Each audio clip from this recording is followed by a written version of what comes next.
Hello and welcome to another edition of the NRS Insights podcast. I'm John Lofstock, and today I am happy to be joined by an old friend, Jacob Forehand, whom I've known for way too long. One of us, we both got old.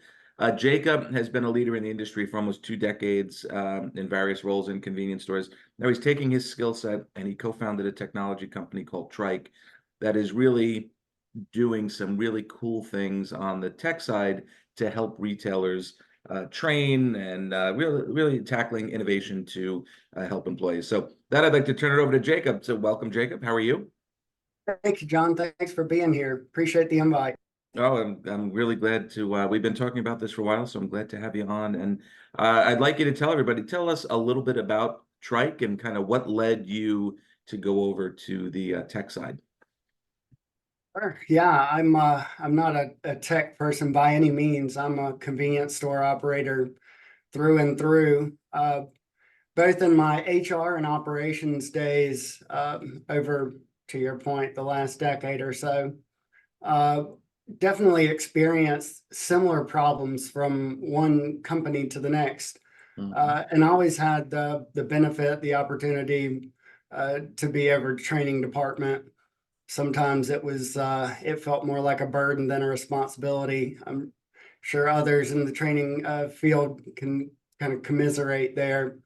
But the unique challenges around being overtraining in our industry, being high turnover, being usually spread out over a diverse geographic region, wanting to be able to make those consistencies across from the best store to the worst store, just looking for that solution across, let's say something that was built for restaurants or big box stores. It didn't work for C stores. So decided at some point I wasn't getting any younger and it was time to go out and build it if we were going to. And few people really have your experience in the industry. You've had the privilege, you've been both a director of HR and a director of operations. So you really have a unique perspective, as you mentioned, on kind of what's falling through the cracks and what's been missed. So with Trike, what are some of those issues that you're trying to address? How are you trying to help those two sides come together? Sure. Our solution was built exclusively for C-store operators, mid-size to large multi-unit C-stores. And while our customer, the person that decides whether or not they want to become a client is the HR director or the operations director, our real end customer is that frontline team member. And having worked with and served deskless populations now for a long time, we found the biggest challenge in workplace training was strapping someone to a desktop computer. The learning environment for a C-store is busy, it's loud, you have to stop in between customers. As the operations side, we want them to get in and get out as quickly as possible. We hired them because there was a significant need. Most times, the manager is working doubles, triples, and that person that's in training kind of looks like an angel to them because they're the only thing between them and a solid night's sleep. So we wanted to build something that was mobile. It was built natively for mobile. So our learner app, which is available in the App Store and Google Play, is where all of the team members consume the content. The second piece we knew we wanted to do is take that content that's the industry standard for getting in for your first couple of days of training is about 8.5 hours, covers all the compliance stuff backwards and forwards. We wanted to see if we could figure out a way to get that 8.5 hours to the most distilled, important, need-to-know topics under an hour and a half. And we were able to do so through utilizing essentially what you would see on TikTok or social media. So very short form micro videos that are engaging, whether we're talking about anti-money laundering or sexual harassment. Each of our courses have a personality to them, background music, something very similar that you would see on YouTube or Instagram.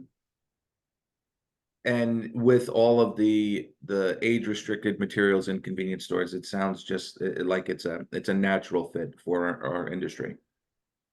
Certainly. Yeah, C-stores were perfect for an ed tech product. Looking back, C-stores are the only thing I've ever known. I grew up in one. My family's owned and operated one outside of Savannah. And that's the only job I've ever had is multi-unit C-store. But if I could maybe start over from the end at the beginning and say I wanted to build an ed tech product, I think I still would have picked C-stores because uh, first off, there was a need, and second off, it touches on so many highly regulated subsets of industries. Whether, yeah, if you're in banking, you know you've got to cover the Bank Secrecy Act, but whenever we sell money orders, we have to also dabble in the BSA and Mm. alcohol, tobacco, lottery, you name it. There's a regulatory agency out there looking to make sure that we dot our I's and cross our T's. And my co-founder and I, we love it. That's where we flourish. Great. And this industry, we ask a lot of people at, on top of 8.5 hours, like you said, if that's standard onboarding training, on top of that, to run a convenience store, like you said, selling tobacco, training, lottery, restocking shelves, greeting customers, still being the face of your brand and not making any mistakes. That's a lot to ask. It is, and we wonder why they pick up and go across the street to a QSR or something else. If we don't give them all of the tools that they need readily available in their pocket, uh, there are a lot of other jobs out there that is the one lane. You focus on this one thing and you can get it. I would argue that our best team members out in the front line, they enjoy and flourish off of being a jack of all trades. I know I personally am one as well. But we have to lubricate that friction around what is the growing, demanding requirements for just a frontline team member. Hmm.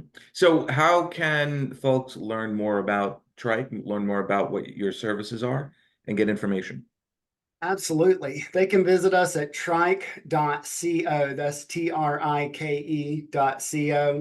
Or better yet, they can email me directly, Jacob, Jacob, at trike.co. Not .com. .com was too expensive.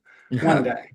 But we would love to hear from anyone that would want to maybe reconsider their training process. We've learned a lot over the last year and a half working with our first groups of clients that are super forward thinking, and we're learning every day, my co-founder and I. But we really enjoy building custom content too. One thing that also is a big value proposition for us is our variability.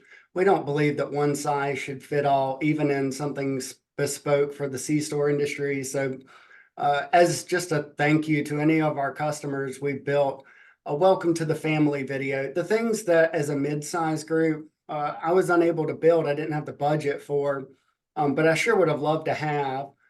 So we just kind of bake those into our solution, knowing the problem as an end user my whole life. Those were some of the things that we wanted to put into there.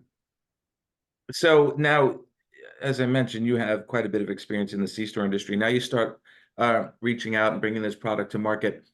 Did some of the retailers or some of your friends in the industry, did any of them influence change to what you were doing or have some good ideas? Absolutely. Yeah. One of the terms that I learned pretty early on in this whole tech world is being agile, which I just thought meant that you could run really fast and be nimble, but actually there's a whole methodology behind it, right? And the idea being we start off with our intent and get some active users, active clients, and as soon as they start pointing us one way or the other, everything up to that point has been theory or it's been hypothetical, and we've been really nimble with listening to a lot of things that we probably from the first pass would have never anticipated being feedback. But being a small startup, we can be agile like that and listen to our customers really closely, and we're proud of that. Very good.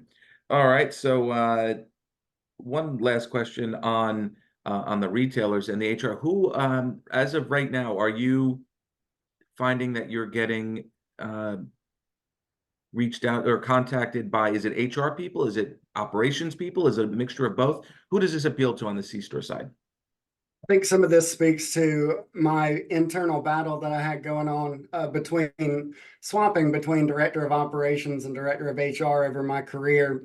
I struggle with defining our product being first and foremost an HR product, or is it an operations product? And while we cover compliance and all the boxes that need to be checked and the pressures that go into the HR department, even down to the state and regulatory agencies within each state, I still believe that we're an operational product that serves HR departments just as well. And that just goes to my heart being an operator. But you would be amazed, John, at the conversations we've had with people that were looking for something new in their training department. This goes back to that working through our hypothesis versus reality. I would have told you initially it would have been 80% of the people we were talking to was HR first.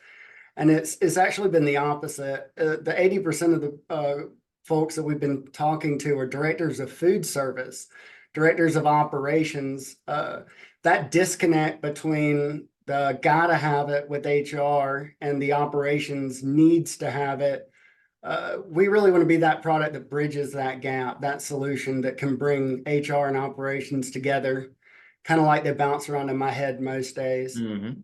No, I could see that. And as we were talking, that was really starting to stand out to me. So, whereas the training at the corporate headquarters or coming down from HR is going to deal with the standards, the sexual harassments, the DEI, the kind of stuff that you have to have in there. But then when you get to the store level, you want them to train on how to use an oven, on how to, fully prepare foods, and the nuts and bolts of the operation that keeps the customers happy and coming back. So it really is I think that there's a huge crossover, which, like we said at the beginning, there's a huge need in this industry for this type of information.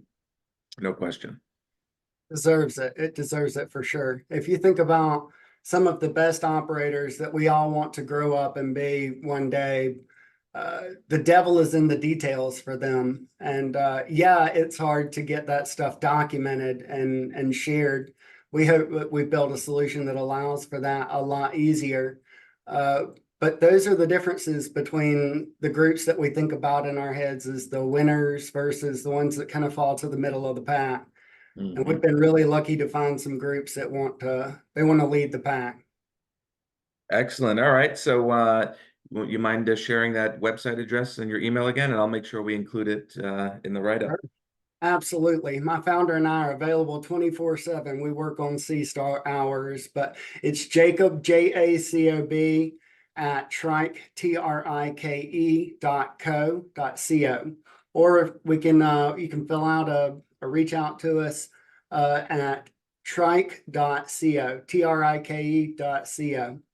Wonderful. Thank you, Jacob. And as I've mentioned, I've known Jacob for many years at C-Store Decisions and our national advisory group. And I wouldn't be speaking to you if I didn't believe in what you were doing and see the value. So thank you for joining us today. Appreciate it. Thank you, John. Thank you for what you do for this industry. It's greatly appreciated. My pleasure. So on behalf of Jacob, I'm John Lofstock. Thank you all for tuning in. We look forward to having you on a future NRS Insights podcast. Have a good afternoon, everyone.